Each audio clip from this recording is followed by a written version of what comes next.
Capítulo 19. Entre los árboles cercanos a Stepping Stones, Bill y un amigo construyeron un pequeño estudio con tabiques de cemento. Este se llamó Wits, en Exprime Cerebros, y aquí pasaba mucho tiempo escribiendo. Iba en tren a la oficina de Manhattan un par de días a la semana, excepto cuando estaba de viaje o enfermo. Con frecuencia pernoctaba en la ciudad, pasando esas noches en el Hotel Bedford. Con algunas variantes, continuaría con estos hábitos durante el resto de su vida en que trabajó. En 1944, AA fue oficial, con 360 grupos y aproximadamente 10.000 miembros.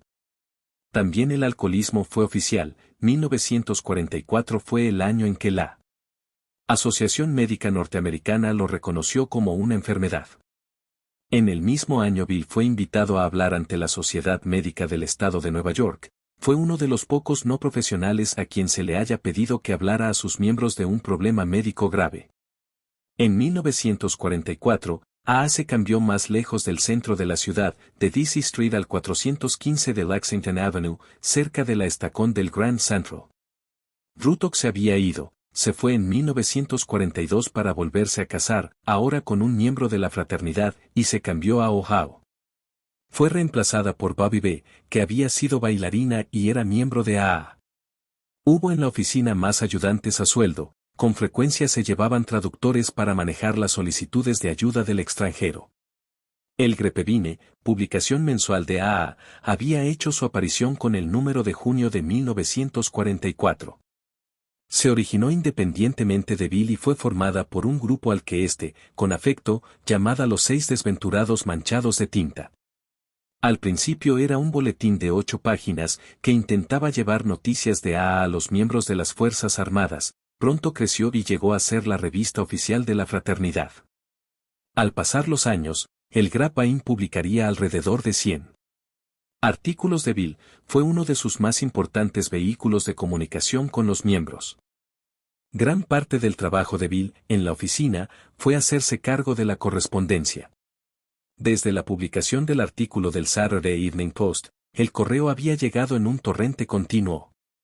Muchas de las cartas podían ayudar para formar nuevos grupos, o solicitaban consejos sobre varios problemas y circunstancias en los grupos. Fue por haber recibido preguntas similares que surgían una y otra vez, por lo que se desarrolló la idea de diseñar guías de actuación suficientemente claras para los grupos. Esta necesidad había sido expuesta desde 1943, cuando las oficinas centrales empezaron a recolectar información. Solicitado a los grupos una lista de sus reglas y requisitos para ser miembro. El hacer la lista total, recordó Bill, se llevó muchas hojas de papel. Un poco de reflexión sobre tantas reglas nos llevó a una asombrosa conclusión: si todos estos edictos hubieran estado a un tiempo en vigor en donde quiera, hubiera sido prácticamente imposible a cualquier alcohólico llegar a ingresar a Alcohólicos Anónimos. Alrededor de 9 de cada 10 miembros de los más antiguos y mejores, nunca podrían haber estado ahí. Bill describió el problema tal como existía a mitad del decenio. La solución por correspondencia de los problemas de los grupos había ocasionado un gran volumen de trabajo en las oficinas centrales. Las cartas de los centros metropolitanos llenaban nuestros abultados archivos. Parecía como si todo contendiente en todas las discusiones de los grupos durante este confuso periodo nos escribiera las ideas básicas para las 12 tradiciones de Alcohólicos Anónimos. Salieron directamente de esta amplia correspondencia. A finales de 1946 un buen amigo AA sugirió que todo este cúmulo de experiencias podía ser codificado dentro de un conjunto de principios, que podrían ofrecer soluciones probadas de todos nuestros con el mundo de afuera. Si llegáramos a estar lo suficientemente seguros de dónde colocarnos en esos asuntos, como las condiciones para ser miembro, autonomía del grupo, unicidad de propósito, no apoyo de otras empresas, profesionalismo, controversias públicas y anonimato en sus diversos aspectos, entonces se podría escribir un conjunto de principios. Fue testimonio del genio de Bill el hecho de que pensara llamarles tradiciones. Si les hubiera llamado leyes, reglas, reglamento o regulaciones, quizá nunca hubieran sido aceptadas por la fraternidad. Bill conocía bien a sus compañeros alcohólicos, sabía bien que ningún borracho que se respete a sí mismo, sobrio o como esté, se sometería voluntariamente a un cuerpo de leyes, demasiado autoritarismo. Sin embargo, el nombre Tradiciones llegaría hasta un poco después. Al principio las llamó 12 puntos para asegurar nuestro futuro, a causa de que los veía como las guías de orientación necesarias para la supervivencia, unidad y eficacia de la fraternidad. Bajo ese título fueron publicadas en el número de abril de 1946 del Grapevine. En números posteriores, Bill escribió una editorial para cada punto, explicando su origen y por qué era necesario. Al empezar Bill su tarea, fue evidente que algunas de las tradiciones ya estaban identificadas. Eso las hacía verdaderas tradiciones, puesto que ya se acostumbraba a su práctica dentro de la fraternidad. Decir que Bill fue el único autor de las tradiciones es a la vez cierto y falso. Ciertamente no fue el único autor de las experiencias de las que evolucionaron, pero fue la persona que interpretó y eligió el significado de estas experiencias. Los significados, tal como los derivó Bill, subsecuentemente llegaron a ser la médula de las tradiciones. La mejor conocida, si no, en aquella época, la más segura, en términos de importancia y también de la publicidad que ya había recibido, fue la tradición del anonimato. El término había sido asignado cuando se le dio nombre al libro grande. Anteriormente, la fraternidad había sido un puñado de borrachos sin nombre, que no era secreta en términos de lo que hacían, nunca había sido secreta sino en términos de quien pertenecía a ella. Alcohólicos Anónimos siempre se había referido a sus miembros, no al mensaje que Bill había estado intentando transmitir desde su despertar espiritual. El anonimato fue practicado originalmente por razones que tenían que ver con la naturaleza experimental de la sociedad y con el estigma prevaleciente sobre el alcoholismo. Hacer público que uno era miembro de AA y emborracharse otra vez era poner en peligro la reputación y básicamente la supervivencia de toda la fraternidad. El anonimato, a nivel de los medios públicos, fue vital para el bienestar del grupo. Esta actitud sería uno de los principales determinantes de la 11ª tradición. Nuestra política de relaciones públicas se basa en la atracción más que en la promoción. Necesitamos mantener siempre nuestro anonimato personal ante la prensa, la radio y el cine. La ruptura de anonimato, por Raleigh H., provocó que Bill examinara sus propios sentimientos y, en el proceso de hacerlo, se dio cuenta de la mayor importancia del principio del anonimato. Respecto a la propia respuesta de Bill a la transgresión de Rolle, que fue buscar publicidad para sí mismo, Bill concluyó que el propósito más profundo del anonimato era, realmente evitar que aquellos tontos egos nuestros corrieran frenéticamente tras del dinero y la fama pública a expensas de AA. Pronto, Bill se dio cuenta que la luz de las candilejas, algo que anhelaban vehemente la mayor parte de los miembros de AA incluyéndose él mismo, era una experiencia para la que la mayoría era poco tolerante. Perder el intento de lograr la luz de las candilejas podía ser tan desastroso como ganarla. El impulso por destacar era una actividad potencialmente peligrosa para un alcohólico. Bill dijo que creía que era la fuente y la causa de todas sus dificultades. Ver carta a la Universidad de Yale en la página 306. Entonces, era mucho mejor descansar en principios e ideas, que eran constantes, estables y confiables, que en las inestables y quijotescas de las relaciones personales. Así nació la 12ª tradición. El anonimato es la base espiritual de todas nuestras tradiciones, recordándonos siempre anteponer los principios a las personalidades. Bill sabía que la vida entre los anónimos, como caracterizaba a las disputas que algunas veces formaban una parte de la vida de AA, eran la manifestación en la superficie de un sentido frágil del yo.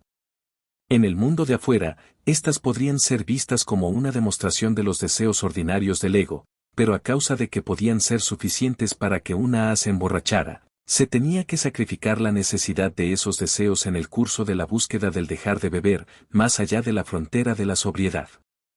En su ensayo de la 12ª tradición, escribiría, la esencia espiritual del anonimato es el sacrificio.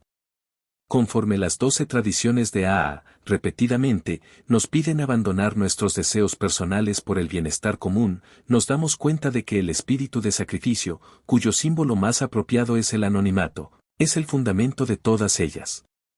Lo que da a la gente su gran confianza en nuestro futuro es la probada disposición de los AAs para someterse a estos sacrificios. Estos son conceptos sofisticados y se necesitó de una mente como la de Bill para destilarlos. Otra persona podría haber interpretado de una manera muy diferente las experiencias que se desarrollaron y no llegar a las generaciones cruciales. En esa época las rupturas de anonimato constituyeron una de las mayores tensiones de la fraternidad. AA era ahora una palabra de uso común, casi unánimemente había obtenido buenas críticas en la prensa estadounidense y, si ser un miembro no había llegado a ser algo inteligente, cuando menos evocaba admiración el confesar públicamente que se era. Una estrella de cine había ido tan lejos como romper su anonimato en el celuloide al filmar la historia de su vida. Lo rompió por primera vez en 1946 a 47, su autobiografía apareció en 1954, la película, en 1955. Subsecuentemente bebió otra vez. Bill describió lo que sucedió como sigue: llegó a sus manos una carta que pensó dañaba su reputación profesional, sentía que tenía que hacerse algo sobre esto y así lo sentía su abogado, que también estaba en AA. Supusieron que, tanto el público como AA, estarían legítimamente enojados si se supieran los hechos. Pronto, varios periódicos pusieron en los encabezados que Alcohólicos Anónimos estaba exhortando a una de sus miembros, poniendo su nombre completo, por supuesto, para que ganara un litigio por difamación. Al igual, hubo un notable comentarista de radio que rompió su anonimato en el aire y en la prensa, ante un auditorio calculado en 12 millones. Las reacciones de Bill ante estas violaciones mostraron su habitual paciencia, comprensión y humildad. Como muchos dijeron, era el hombre que más perdonaba. Algunos extractos de una carta que escribió a Jack Alexander sobre el asunto del anunciador de radio. Por supuesto, para los individuos que están fuera de AA, esto les parece una magnífica publicidad, pero para 99 de cada 100 AAs es una señal de peligro. La mayor parte de nosotros, de una manera profunda, se da cuenta que una repetición suficiente de esas sacudidas podría alterar todo el carácter de nuestra sociedad. Llegaríamos a ser un ejemplo más de exagerada propaganda personal. Invitaríamos a todo promotor de AA, y los hay muchos, a utilizar el nombre de AA en su propio beneficio y, más seriamente, lo permitiríamos a todos aquellos que eligen romper el anonimato a nivel público, para que se contrataran otras áreas de trabajo y arrastraran tras de sí el apoyo implícito de AA junto con ellos. Conforme aumente el valor del nombre de AA para obtener dinero y publicidad, así aumentará la tentación. La opinión de AA puede frenar, y así lo hace, a la mayor parte de nuestros publicistas personales, pero no a los pocos como N, ya que para él solo cuenta la opinión pública. Realmente cree que nos está haciendo un favor. No tiene la más ligera idea de que está estropeando el instrumento más protector que haya llegado a tener nuestra fraternidad. Respecto a las inmensas implicaciones espirituales del anonimato, pobre viejo N, las conoce. O como posteriormente parafraseó en el Grapevine, los alcohólicos somos los racionalizadores más grandes del mundo, y fortalecidos por la excusa de que estamos haciendo grandes cosas por AA mediante la ruptura del anonimato, podemos reasumir nuestra vieja y desastrosa persecución del poder y prestigio personales, los honores públicos y el dinero, los mismos afanes implacables que cuando una vez que se frustraron nos hicieron beber, las mismas fuerzas que al parecer hoy están desgarrando el globo. Más aún, estas lecciones ponen en claro que los que rompen el anonimato de una manera bastante espectacular pueden algún día hacer venir abajo nuestra sociedad en esa ruinosa muerte final con ellos. Una de las tempraneras rupturas de anonimato que causaron un tumulto fue aquella de Marty M. Su caso fue sensible en particular, porque era amiga íntima de Bill. Además, Bill apoyó con fuerza su trabajo en la educación del alcoholismo. Entonces, con algo más de 40 años y personalmente atractiva, Marty fue un documento excelente para los periódicos al hacer una gira por el país a favor del Comité Nacional para la Educación sobre el Alcoholismo. Los recortes de periódico empezaron a llegar a las oficinas centrales de AA, con frecuencia la fotografiaban mostrando toda su cara y la identificaban como miembro. Cuando en 1944 la revista Time hizo un artículo sobre su comité, describieron sus antecedentes identificándola como una alcohólica anónima. Bill estaba preparado. Al principio pareció creer que la importancia del trabajo de Marty superaba a la del principio del anonimato. En una carta a Georgia, que había pedido permiso para romper su propio anonimato, Bill escribió: «Todavía siento que fue correcto para ella hacer precisamente lo que hizo, aunque fue serio el riesgo de un precedente para que otros AAs se saltaran su anonimato, y puede serlo todavía. Las ganancias de AA y de la causa de la educación, aparentemente han sobrepasado con mucho esta consideración». Pero pronto Bill tuvo otras proposiciones a considerar. Un miembro empezó a publicar una revista dedicada a la causa de la prohibición. Creyó que AA debía ayudar al mundo a estar seco. En público, utilizaba con libertad el nombre de AA para atacar los males del whisky y de aquellos que lo hacían y lo bebían. Bill dijo, hizo notar que él también era un educador y que su rama de la educación era de la clase correcta. Conforme otras proposiciones e ideas continuaron llegando hasta Bill, llegó a darse cuenta que no importaba qué tan buena pudiera ser la causa de Marty, con todo, establecía un precedente para los demás que con sinceridad creían que sus causas eran igualmente buenas. Finalmente, Bill admitió que había cometido un error y que había aprendido de él. Testimonio de esto es la carta de 1948 a un miembro de Florida: «En este asunto en particular, confieso gran parte de culpa mía.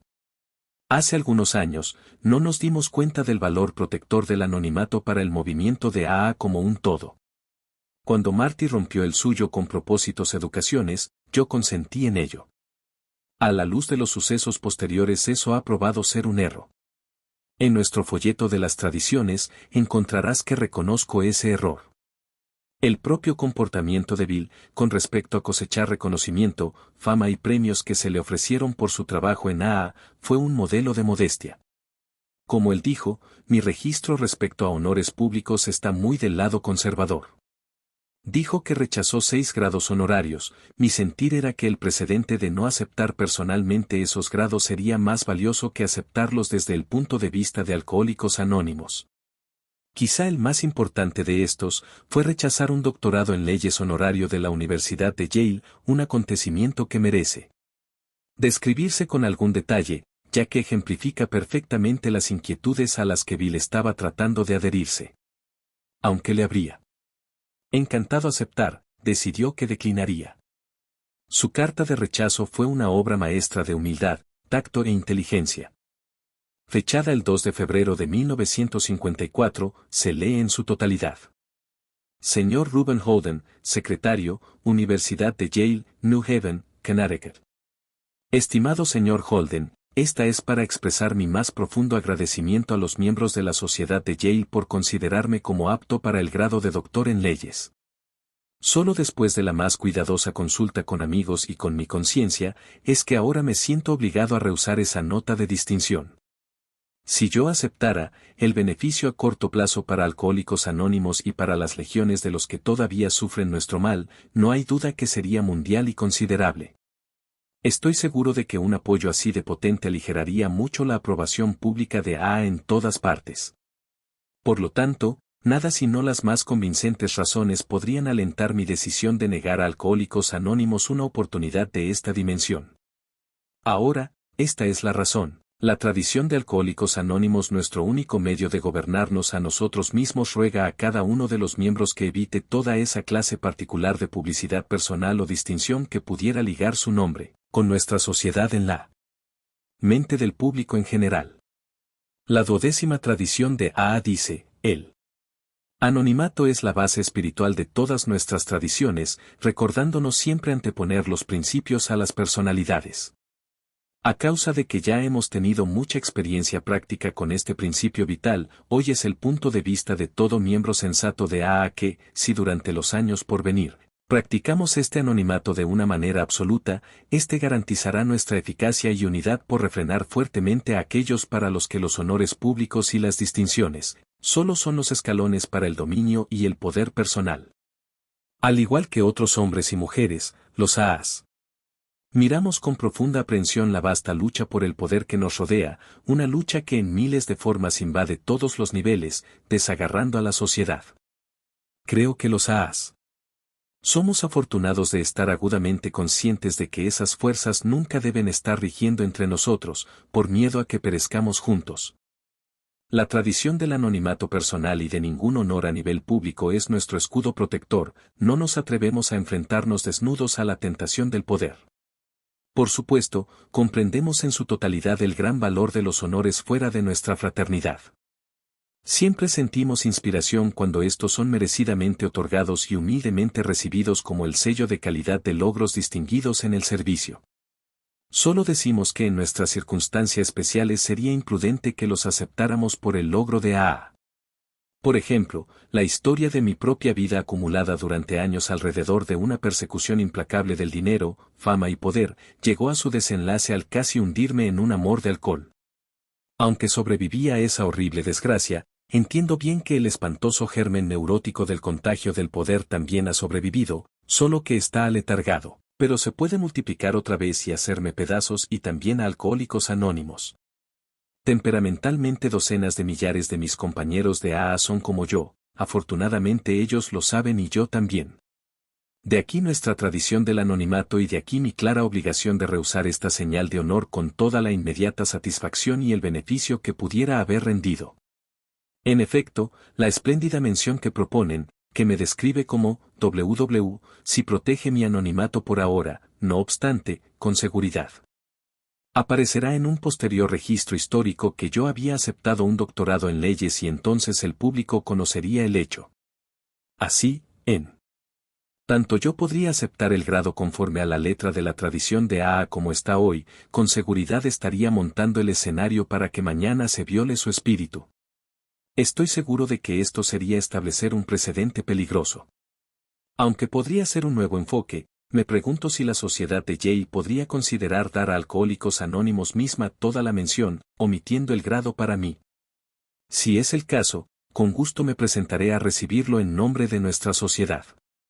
Si les pareciera deseable considerar esta posibilidad, iré de inmediato a New Haven. Con agradecimiento. Bill mismo se dio cuenta que podía cosechar más recompensas por rehusar este honor singular, que las que hubiera otorgado el mismo honor si lo hubiera aceptado. Por lo tanto, pidió a aquellos que se enteraron de la oferta de Yale que no hablaran al respecto, como lo manifestó, no quiero capitalizar sobre la humildad. Lois dijo, Bill sintió con fuerza que, ante todo, no debía colocarse de ninguna manera como superior a otros alcohólicos, así, para subrayarlo, aprovechaba cualquier oportunidad razonable, para exagerar sus propios defectos. Era un egoísta tremendo, pero lo reconocía y creía que el triunfo de su vida era la victoria sobre sí mismo y su volverse verdaderamente humilde. La respuesta de Yale al rechazo de Bill muestra el profundo respeto de los miembros de la sociedad para su integridad. La carta de Reuben Holden se lee en parte, después de leer su magnífica carta, los miembros del comité, deseamos todos más que nunca que pudiéramos premiarlo con el grado, aunque, en nuestra opinión, no es ni la mitad de lo suficientemente bueno para usted. Comprendemos perfectamente su sentir en el asunto y solo deseamos que pudiera haber alguna manera de mostrarle nuestro profundo sentido de respeto, para usted y a. Algún día, con seguridad se presentará la oportunidad. Cuando la revista Time quiso poner a Bill en su portada, o sea, poner en la parte frontal de la revista la fotografía de la parte posterior de su cabeza, Bill se rehusó, al igual que lo hizo respecto a proporcionar la historia que acompañaría a la portada. Razonó, por todo lo que sé, un artículo de esta clase podría haber llevado a Alcohólicos Anónimos 1000 miembros, posiblemente muchos más. Por lo tanto, cuando rechacé este artículo, negué la recuperación a una terrible cantidad de alcohólicos, algunos de los cuales pueden ya estar muertos, pero podemos suponer que prácticamente todo el resto de ellos todavía están enfermos y sufriendo. Por lo tanto, en un sentido, mi acción ha pronunciado la sentencia de muerte para algunos borrachos y condenado a otros a un periodo mucho más largo de enfermedad. Pero me fui por completo al lado conservador, a causa de que los requisitos del artículo hubieran tenido a crear una imagen clara y llena de colorido de mí como persona. Estoy seguro de que esto hubiera creado para el futuro una tentación en nuestra gente, que tiene un impulso por destacar, para obtener artículos similares, seguidos de su nombre completo y fotografía. Por esta razón aprecié que era mejor que Algunos murieran y otros sufrieran, en vez de establecer un precedente tan peligroso.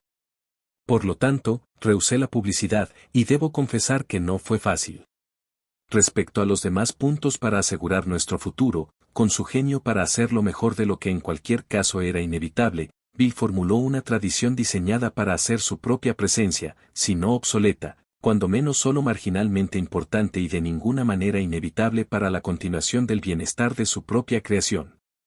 En 1942, incluso antes del primer viaje que hizo, que fue el de Los Ángeles, había escrito, hace alrededor de un año, me di cuenta fuertemente de que los más antiguos en realidad nos estamos volviendo menos importantes para el movimiento.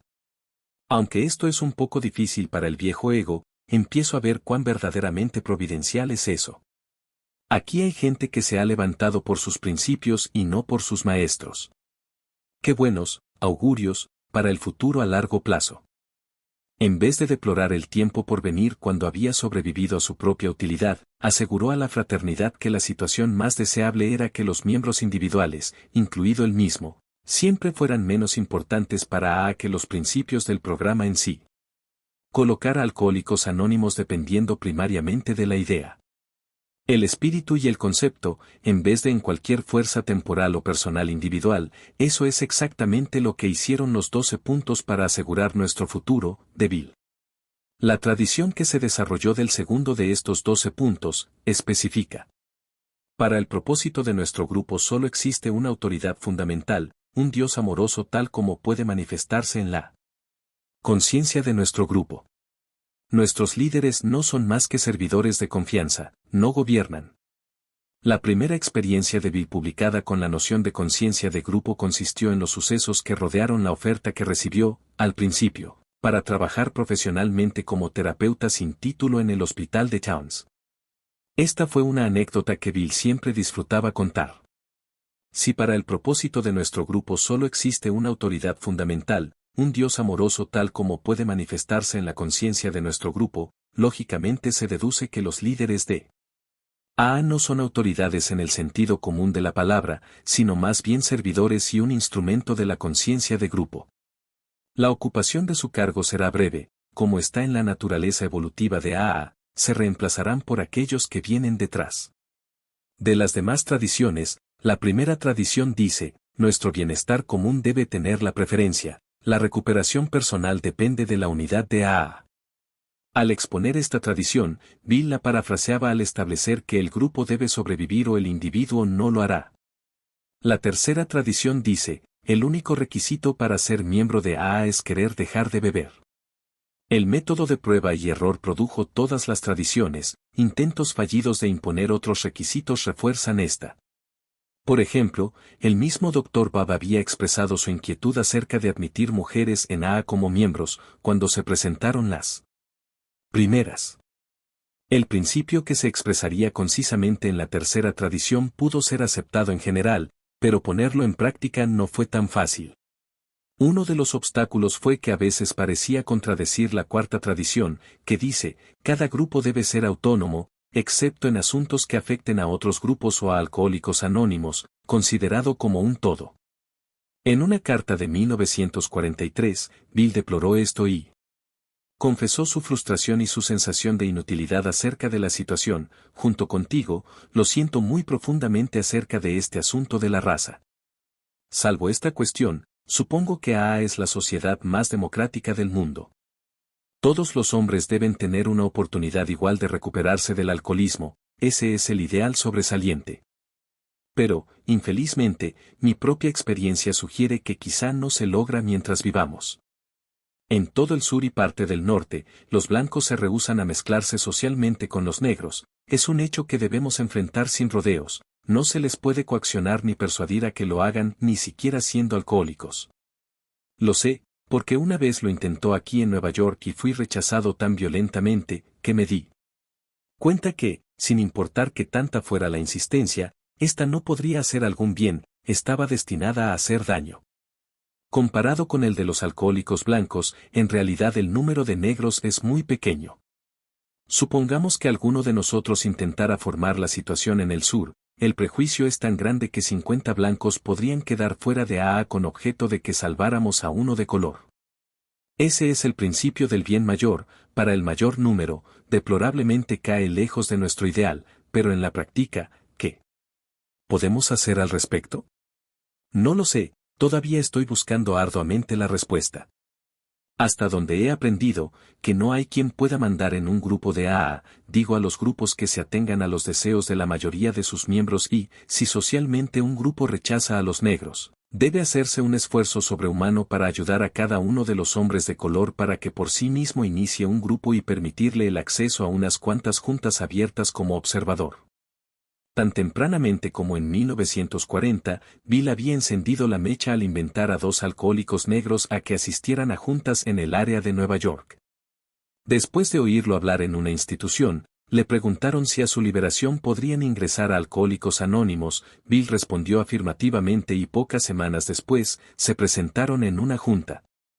Lo recuerdo bien porque yo estaba ahí, dijo Bobby B. Inmediatamente se inició una reacción dentro del grupo, con nosotros. Estaban algunos sureños, que vehementemente sintieron que Bill se había excedido al tomar esta decisión antes de consultar al grupo. Estaban dispuestos a separarse de AA y salirse. Por el otro lado, estaban algunos del norte que pensaban que los negros debían ingresar como miembros con plenos privilegios y, por supuesto, lo sabía que estaban en la neutralidad. Inmediatamente Bill se dio cuenta que había cometido un error. Así que preguntó a aquellos que objetaban si estarían de acuerdo en que los negros tuvieran derecho a Alcohólicos Anónimos, igual que cualquier otro ser humano, continuó Bobby. Hubo completo acuerdo sobre el principio básico. Así que, más o menos, se decidió que los negros serían invitados a asistir a juntas abiertas o cerradas, como visitantes. Funcionó el método del compromiso de permitir a los negros asistir a las juntas como observadores. A mediados del decenio de 1940, un número de alcohólicos negros había encontrado la sobriedad en el programa. James, un médico, se consideró el iniciador del primer grupo negro de AA. La historia de Jem aparece en la segunda y tercera ediciones del Libro Grande.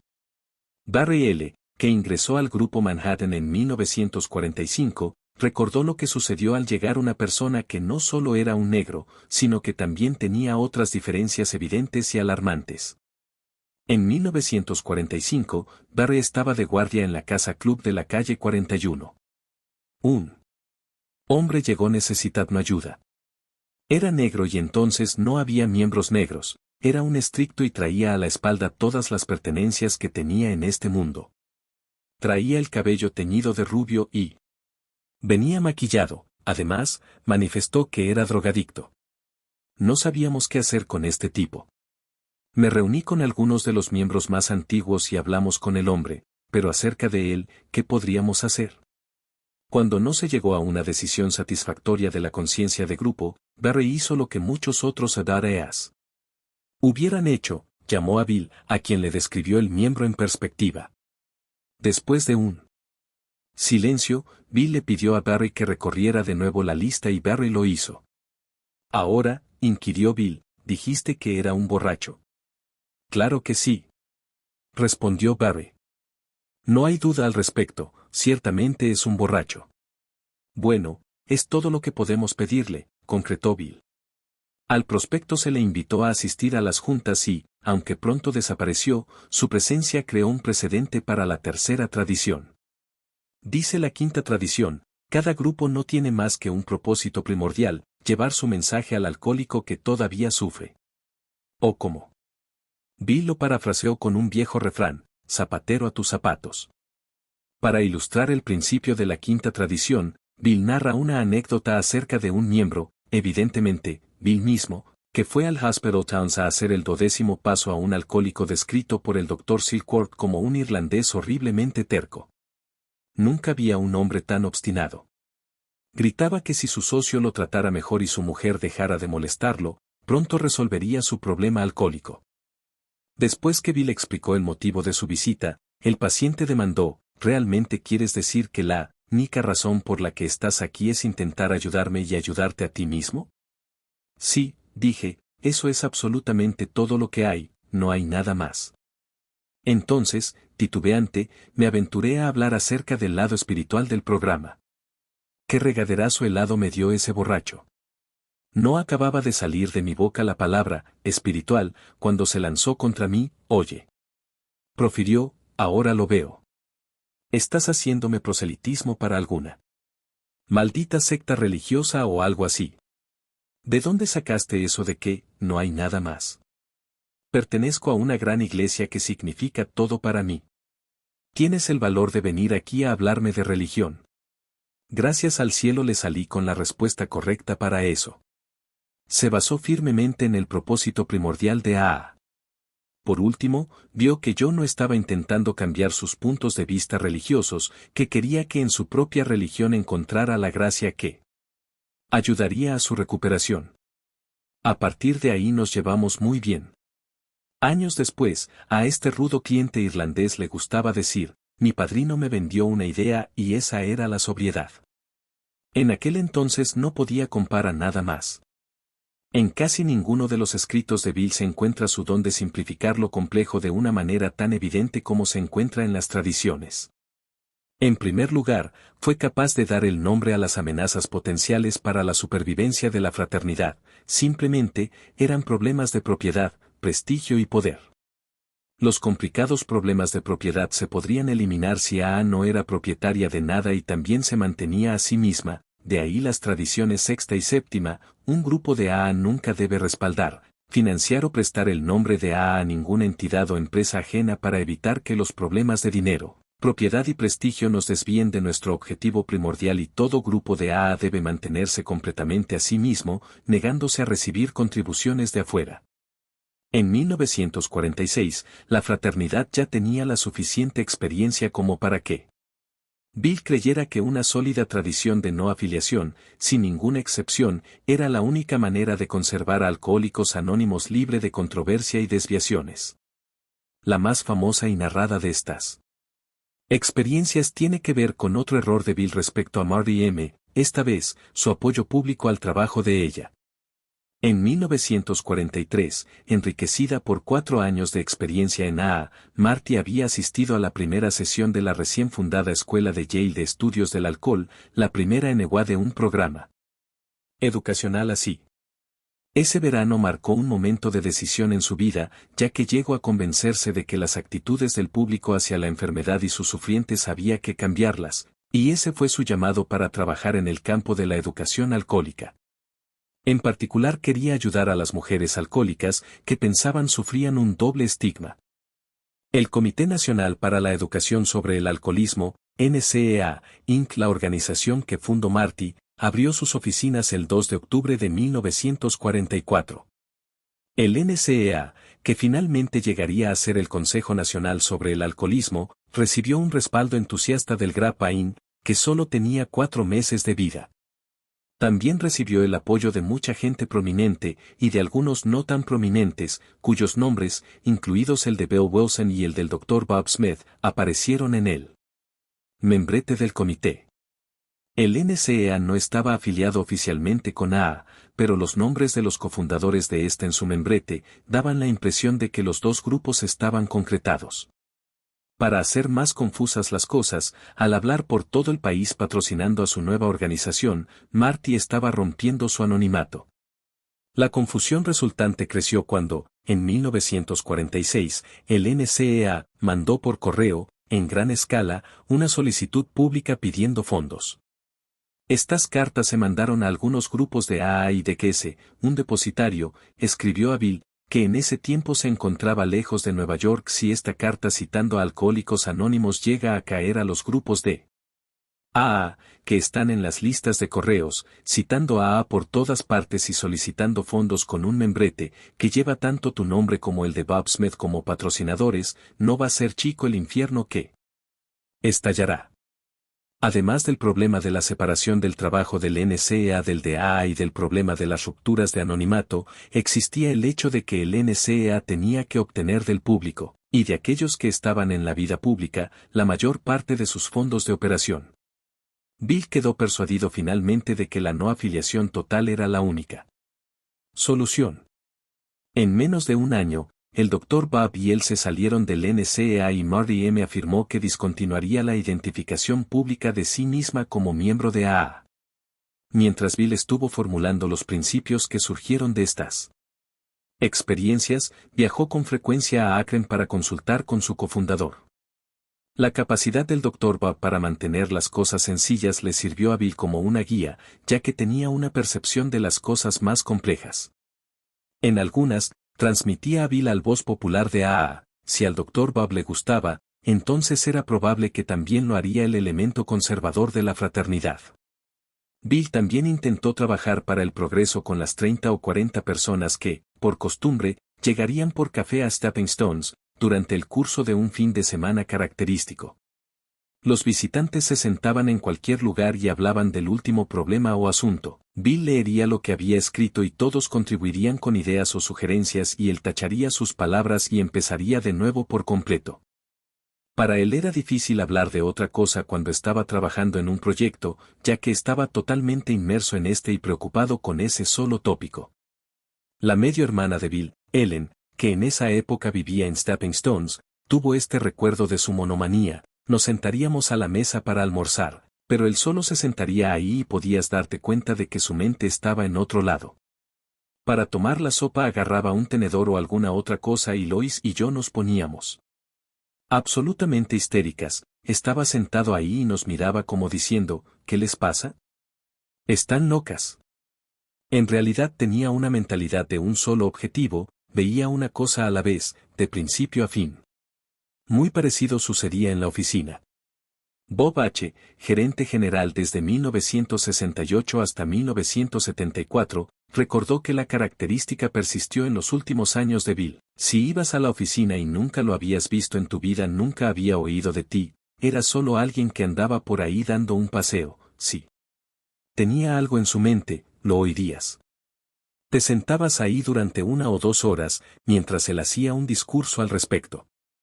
A pesar de toda su mentalidad en un solo objetivo, Bill nunca perdió su sentido del humor. Marion Weaver, una no alcohólica que estaba trabajando en la oficina, recordó un día, que no era raro ahí, Bill estaba escribiendo las tradiciones. Las escribió y las pulió, él las escribió y yo las mecanografié. Un día él no podía encontrarlas y ¿qué hice con ellas? No las tenía. Dije, yo no las tengo, Bill. Sí, tú las tienes. No, yo no las tengo, tú las tienes. Bien, entonces, ¿quién las tomó? No sé quién lo hizo, pero yo no las tengo. Bueno, se perdieron, tú las debes haber perdido. Nadie se interesa por ellas.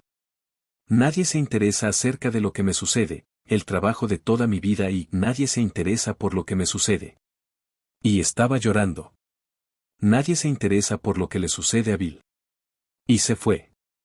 Enseguida se abrió la puerta, una vez más, y él se detuvo al otro lado de la oficina, se puso sobre sus manos y rodillas y se colocó el manuscrito en la boca, gateando a través del cuarto como un perrito, me lo entregó. Se encontraba extraviado en el fondo del cajón de su escritorio. Se sabe por lo común que las tradiciones se desarrollaron tanto de la experiencia de Bill como de la fraternidad, al igual que de los errores cometidos por anteriores instituciones y movimientos, cuya historia había estudiado Bill, pero no hay muchos tareas que tengan conocimiento de que Bill no utilizó todas las experiencias transmitidas por los grupos, ni que no siempre empleó la conciencia de grupo como su guía. Fue selectivo, utilizando solo aquellas experiencias que iban hasta la médula de los problemas de AA. Ya que su deseo era siempre el mejor interés para la fraternidad, sus llamadas manipulaciones siempre funcionaron para el bien de la misma. Como dijo, quizá mi vida personal no sea ejemplar, pero nunca he cometido un error en lo que respecta a AA. Algo que viene al caso, es aquello de los derechos de autor de los cofundadores por la venta del libro grande. Si Bill hubiera escuchado a la conciencia de grupo en la época en que el libro fue editado, no se habría vendido en lo absoluto, se habría regalado, pero en este asunto Bill pasó por encima de la conciencia de grupo, insistiendo en que el libro debía ponerse a la venta. En una carta escrita algunos años después, explica su razonamiento a la luz de los acontecimientos posteriores. Nuestra historia prueba que la alguna vez idealista mayoría de ese día estaba seriamente equivocada. Si no hubiera habido entradas para las oficinas generales y nada por derecho de autor para el Dr. Bob y para mí, A hubiera emprendido un curso muy diferente y es probable que hasta desastroso. El Dr. Bob y la hermana Ignacia no hubiera podido atender a aquellos 5.000 borrachos en el hospital de Akron, que fue el pionero. Yo hubiera tenido que dejar el trabajo de tiempo completo hace 15 años. No podrían haber 12 tradiciones ni ninguna conferencia de servicios generales. Paralizadas económicamente, las oficinas centrales no hubieran podido derramar alrededor del mundo el mensaje de AA, en realidad, podrían haberse venido abajo por completo. Al faltar la atención cercana, nuestras relaciones públicas ciertamente hubieran sido un enredo. El anonimato a nivel público, nuestra mayor protección en sí misma, se hubiera evaporado. En consecuencia, se podría haber perdido nuestra unidad. De una vez por todas, la octava tradición resolvió el asunto difícil de la propia posición de Bill en la fraternidad y del ingreso que él derivaba de AA. Había tomado 10 años elaborarla. La conciencia de grupo, además de la experiencia de escribir el libro grande y de las demás labores de él y del Dr. Bob en AA, fueron los precedentes para la octava tradición. Alcohólicos Anónimos debe permanecer siempre no profesional, pero nuestros centros de servicio puede emplear a trabajadores especiales. Bill no tenía ninguna duda respecto a lo que era un trabajador especial. Bill tuvo que decir esto referente a los misioneros a sueldo y de por qué no los quería. Ahora, es un hecho indudable que en los asuntos espirituales el profesionalismo, con demasiada frecuencia, ha limitado la extensión de la comprensión real y de la aplicación práctica. El mundo moderno tiene poco tiempo para los emisarios de Dios a sueldo, a pesar de un profundo anhelo por el Creador eterno. Bill, más que nadie, mereció que se le pagara por el servicio único que prestó a la fraternidad. Los derechos de autor del libro, que recibía, no eran en pago por el trabajo de 12º paso, sino por servicios especiales. De esta manera, el dinero le dejó tiempo libre para hacer el trabajo de paso 12 que hizo de una manera incesante. La octava tradición también hizo aceptable la compensación adecuada, en los años futuros, de otros trabajadores especiales. AA se iba convirtiendo en una institución, al igual que en una editora de su propia literatura. Dado regusto, amargo y dulce, de la experiencia se seleccionaron lecciones funcionales e importantes. Aunque los 12 puntos para asegurar nuestro futuro, base de las tradiciones, ya se habían publicado ahora, todavía no habían sido aceptados por los miembros. De acuerdo con la segunda tradición, Bill todavía tenía que vendérselos a los distritos electorales y ahora se puso en camino para hacerlo.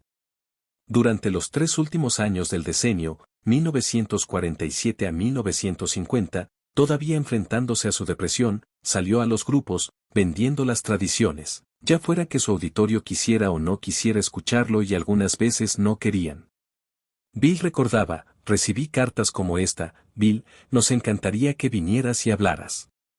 Cuéntanos en dónde escondías tus botellas y acerca de esa experiencia espiritual tuya del Hot Flash, pero, por favor, no nos hables más acerca de esas malditas tradiciones. Esta fue solo una de las diversas circunstancias en que Bill se encontró nutriendo a la fuerza, la independencia de la autonomía a los miembros de AA.